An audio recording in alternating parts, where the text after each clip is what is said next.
My name is Andrea Tarver. I am doing a presentation on methicillin-resistant Staphylococcus aureus for section number 20413 for human physiology, winter semester 2020.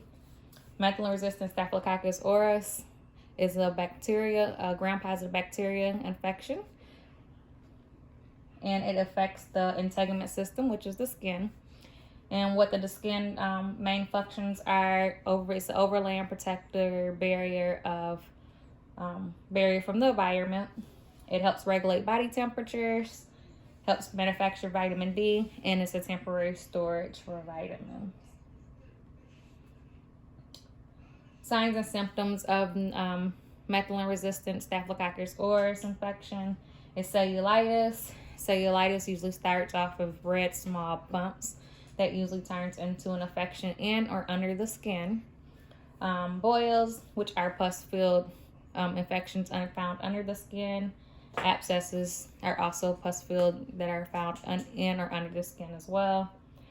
Fever, chills, and shortness of breath.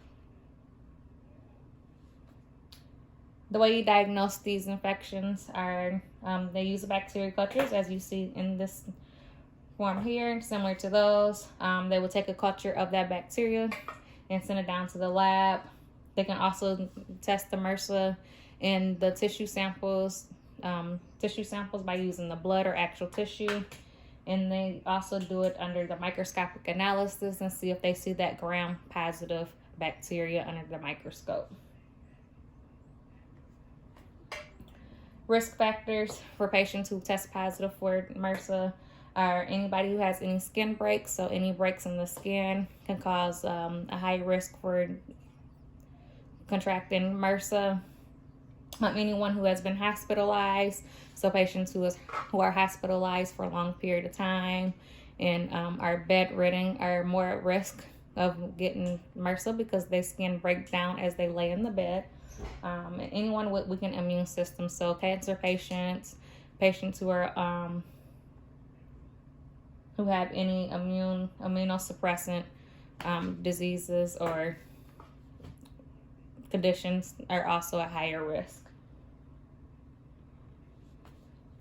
Myths about the MRSA infection are they are not deadly. They found that not to be true because I think the percentage is somewhere around 60% or so that they can die from it. MRSA will sometimes get into the bloodstream, which will cause sepsis. And sepsis is a blood infection that, if it's not treated in a timely manner, a lot of patients will die from it. And another myth is it's only found in hospitals. Patients people who are positive for MRSA can also spread it throughout the community. That's why they call it community-acquired infections. And it's just pretty much the same.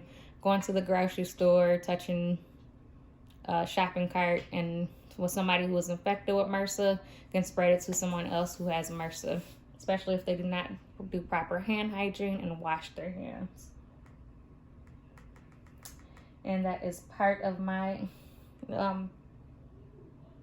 presentation, my vocabulary list, and reference page. And that is it. Thank you.